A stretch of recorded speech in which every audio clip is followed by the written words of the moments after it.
This class we are going to discuss Vogel's approximation method. So in the Vogel's approximation method of transportation problem, we use penalty cost. We calculate the penalty cost or the penalty cost is calculated when the transportation problem is to simplify the minimum transportation cost. So in the previous class we have discussed the least cost method. The least cost method we are going to reduce the transportation cost. But what happens is if one of the row or column in which the transportation cost is less, then we are going to eliminate that particular row or column. So in order to avoid such thing, we are going to calculate the penalties. So we are going to calculate row penalties and column penalties. So let us see, this Vogel's approximation method is approximately approaching the optimal solution. So that means the initial feasible solution that is obtained by this Vogel's approximation method is exactly approaching the optimality. It is going to fulfill the optimality condition. So for that, what is that we are going to do? We are going to calculate the row penalties as well as column penalties. The first and foremost, see, there are three steps that are involved here. The first step is calculate the First step that we have to do is calculate the row penalty and the column penalty. So we need to calculate the row penalty and column penalty. So what is mean by row penalty and column penalty? So that means in a particular row you can have number of cells, and in each cell the transportation cost will be there. So penalty is nothing but it is a difference between smallest cost and the next smallest transportation cost. So that means smallest transportation cost minus the next smallest transportation cost. If you can difference, then it will be a penalty. So we are going to calculate the row penalties and the column penalties. And in the second step, what we are going to do, we are allocating and we are going to choose maximum penalty. We are going to, in the row penalties and column penalties, we are going to choose maximum penalty, and to that we are allocating, we can allocate as much as possible. We can allocate as much as possible. This is very, very important step. As much as possible to a cell which has least transportation cost. So this is important. So the second step is least transportation cost.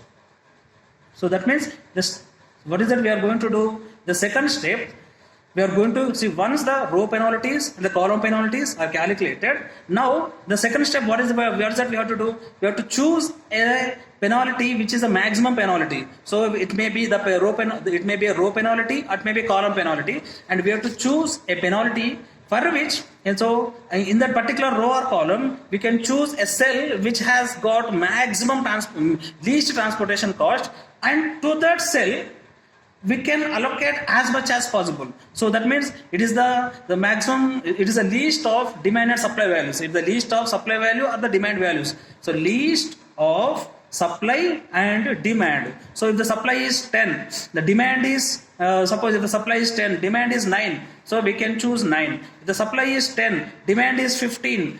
Since the supply is 10 only, we can allocate 10 number of units to that particular cell. So that means the second step is very, very important, where the maximum penalty cost we have to choose, and to that maximum penalty we have to choose a cell with maximum low transportation cost. That means we have to choose whether it may be a row. Suppose if you get a penalty cost which is a maximum value, or sometimes you get a penalty which is a maximum value in case of a column. So if it is a column, you have to move to that particular column and you have to choose a lowest transportation cost, and for that cell you can assign as much as possible. So this is what. So after assigning, the third step, what is that we are going to, and we are going to fulfill row and column values. So what is that? So once it is fulfilled with row and column values, we need to strike off the row. So that means if row is completely satisfied, we can strike off that row. If the column is completely satisfied, we can strike off that row. And if that is not completely satisfied, we can adjust that remaining values. So, and after that, we can adjust the values accordingly. we can adjust the values accordingly. So that means there are three important steps that are involved in Vogel's approximation method. The first one is we can calculate the row penalty and column penalty.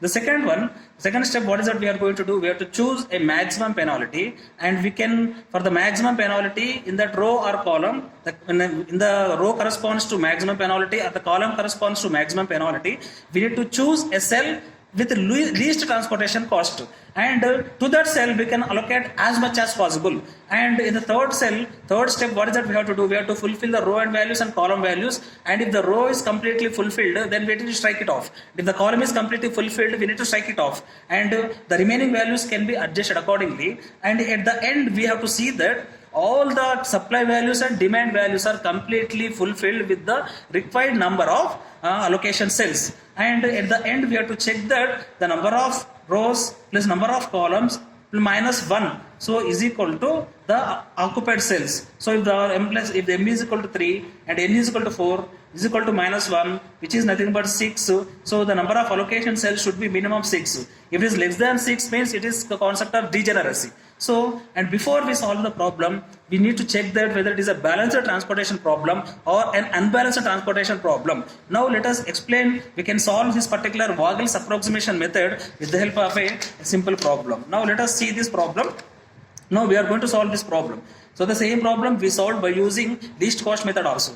Let us consider three factories. The factories which they are going to produce the commodities or items, and there are 4 warehouses or agencies they are looking for the products to receive, and the 3 factories are there, 4 warehouses are there, and factory F1 has a capacity to supply 11 number of items, F2 has a capacity to supply 30 number of items, F3 has a capacity to supply 90 number of items. At the same time, warehouse 1, warehouse 2, warehouse 3, warehouse 4. Warehouse 1 has a requirement of 6 number of items, warehouse 2 has a requirement of 10 number of items, warehouse 3 has a requirement of 12 number of items, warehouse 4 has a requirement of 50 number of items.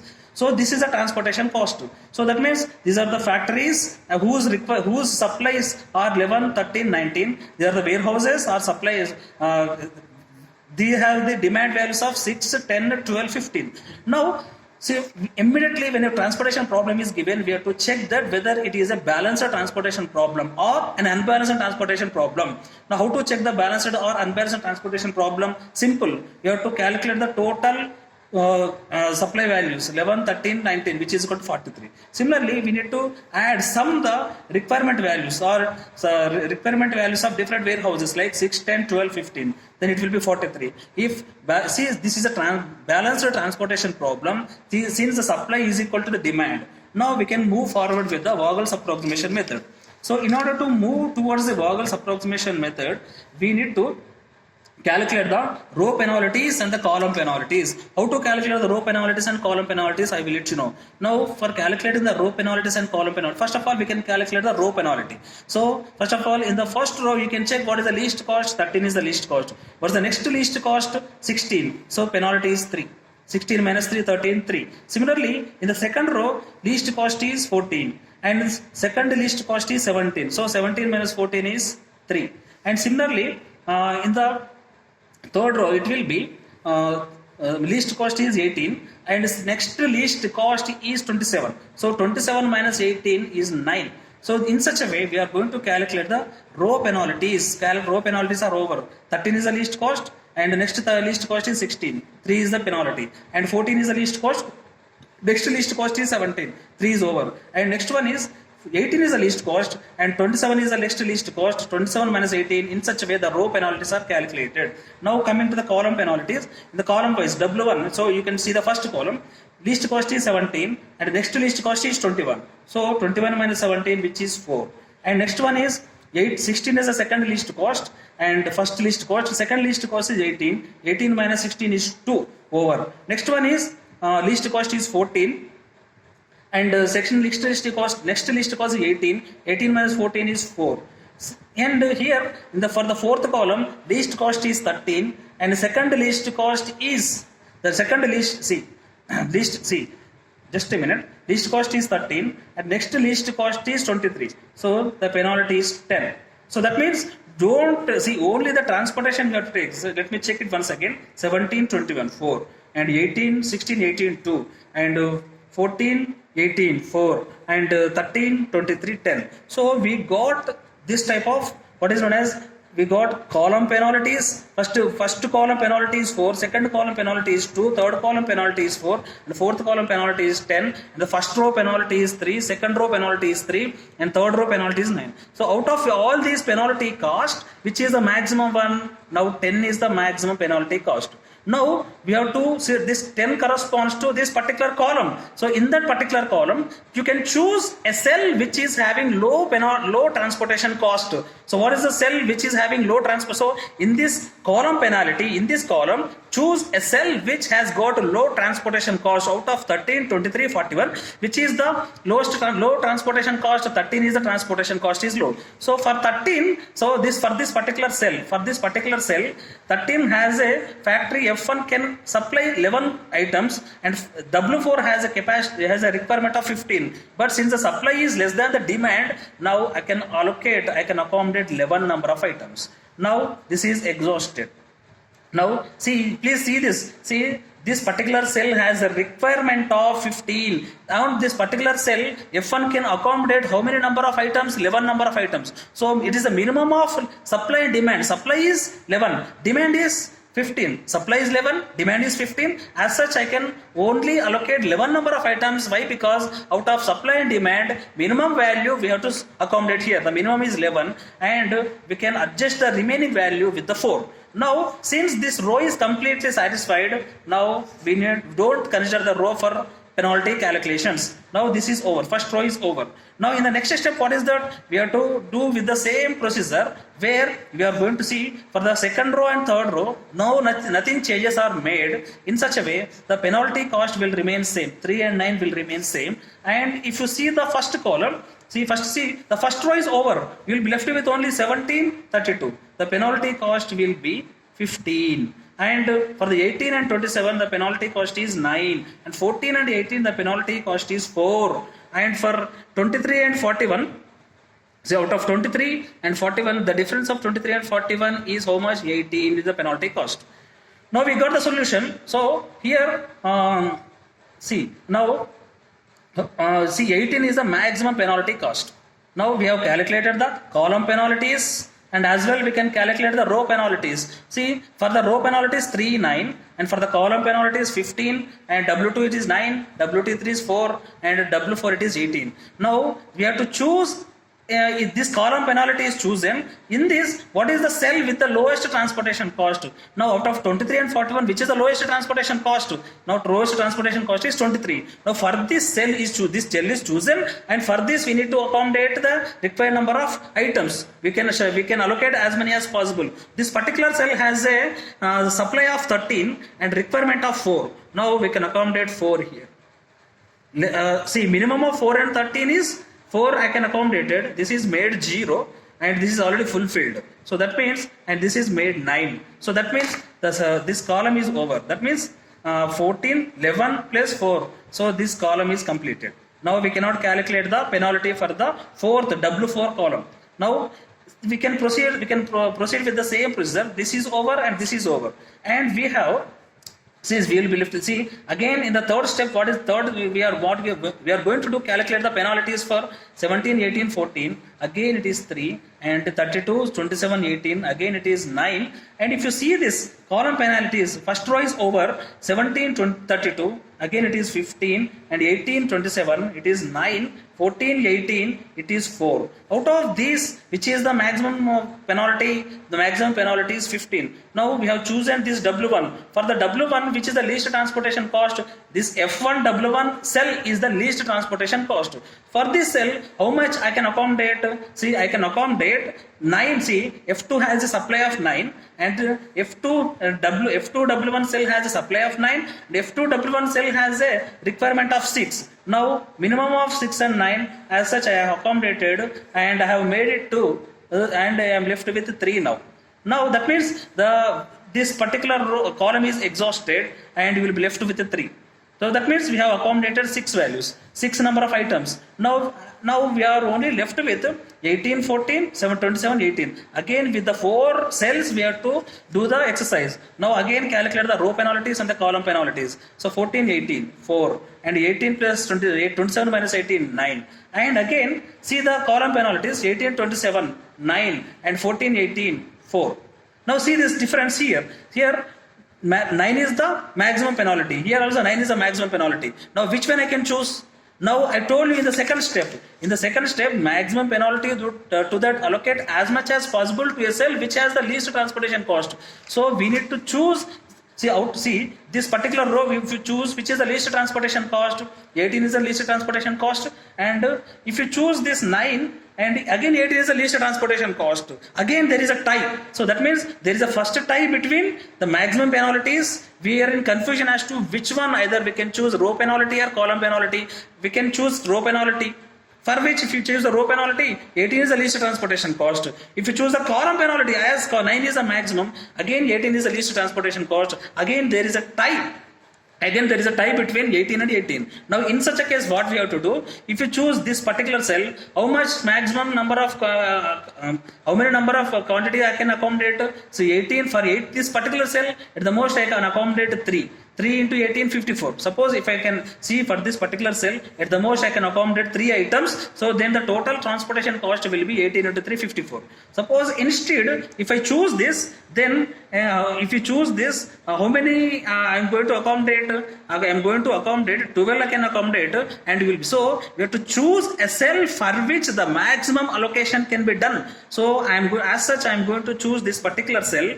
This particular cell I am going to accommodate 12 number of items. So why? Because if I can accommodate 12 number of items, I am going to reduce the transportation cost. So I am going to allocate 12 number of items, then this will be exhausted and you will be left with 7. Now, is it right? Now, similarly, now we are left with 7. Now here, if you see this, in this particular row, we are left with only 7. The 7 is fulfilled, and in this particular row, for this particular row, what is the least cost? See, 3 items are there, least cost is there, I can accommodate 3. So this is the way the Vogel's approximation method problem can be solved. Now, how many number of cells which are allocated? 1, 2, 3, 4, 5, 6. So that means 1, 2, 3, 4, 5, 6. Total 6 number of cells are allocated with the quantity. How many number of rows are there? 1, 2, 3. Columns are 1, 2, 3, 4. 3 plus 4 minus 1. So which is also equal to 6. That means this is not a degenerate problem. And so this is not a degenerate problem. At the same time, this is a balanced transportation problem. Now we are going to calculate the transportation cost such that 11 number of items shipped to this F1W4. So the transportation cost is 13. 11. See, the transportation cost is 11 into 13 plus 11 into 13 plus next one is 6 into 17 plus 3 into 14 plus 4 into 23 plus 7 into 27 plus 12 into 18. The total will be, how many? 1, 2, 3, 4, 5, 6. Total how many? 796 is the transportation cost. So the same problem if I can solve by using least cost method, I got 922 is the transportation cost. So this Vogel's approximation method is almost approaching the optimal solution. Why? Because we are calculating the row penalties as well as the column penalties. So we are calculating the row penalties and we are going to calculate the column penalties. In such a way, we are going to reduce the transportation cost for this Vogel's approximation method. I hope you understood this. Now, in similar lines, in the previous class we have seen the least cost method also. Again we can see the least cost method, for which I am going to show you. So what is the least cost method? The least cost method, see again the same method, same problem we are going to solve by using least cost method. First of all, what is the least transportation cost out of all these three? So I told you the procedure of solving the least cost method, right? So we have to choose the least transportation cost. 13 is the least transportation cost. See this? So for the 13, how many I can allocate? 11 I can allocate. So this is row is exhausted. Now this is adjusted with 4.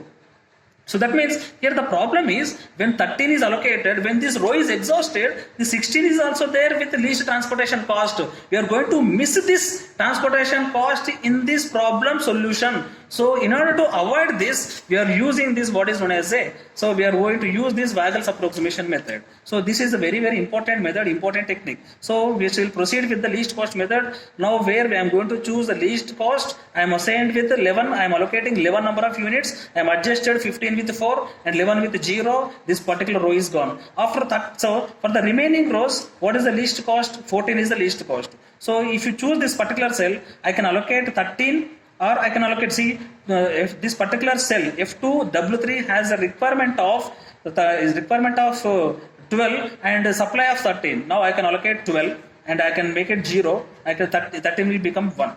So I am adjusting 13 with 1. So that means next this is also, this particular column is over. This is made 0 na, completely satisfied na, this column is made 0. And for the remaining columns, remaining values, you can see the least transportation cost 17, 18, 23, 32, 27, 41. So which out of which is the least transportation cost? 17 is the least transportation cost. I am choosing this particular cell for the allocation. Now this particular cell can be allocated with 1 can supplied and 6 can be is in demand for 6. Now I can supply 1. Now I can make it 0, I can make it 5. So this is already fully satisfied. Next one, what is that we have to do? Now next least transportation cost is 32, 27 and 41. Out of which 27 is the least transportation cost. To this I can allocate 10 number of items and I can make it 9, and this 9 should be, now next least transportation cost is 32. Now I am allocating 9. Now see, I am allocated. See, I am not, 9 cannot be allocated. Why? Because this particular cell has the requirement of 5 only and supply of 9. Instead of 9, I can allocate 5 and I can make it 0. I can make it 4. Now the only cell which is left here is 4. Now I can allocate 4. So that means this row is completely satisfied. 5, 10, 4, 19 is completely fulfilled. So in such a way, if you solve the same problem by using the least cost method, see the transportation cost 11 into 13. And next one is, second one is 1 into 17 plus 12 into 14. Next one is 5 into 32 plus 10 into 27 plus 4 into 41. If you calculate the transportation cost, that will be coming around 922. So that means what is happening here? See, the transportation cost in least cost method is 922. Whereas the transportation cost in Vogel's approximation method is 796. See the maximum difference. So this difference is occurring. See, please, see this particular cell in the least cost method for this particular cell. What is the cell? F3W4 cell, which has got a transportation cost of 41. We have allocated 4 number of items. Whereas if you see the Vogel's approximation method for F3 and W4 cell, this particular cell has a transportation cost of 41. The 0 number of items are allocated. So what is it? See that you can see the difference between Vogel's approximation method and least cost method. See, a cell with maximum transportation cost is allocated 0 number of items in Vogel's approximation method.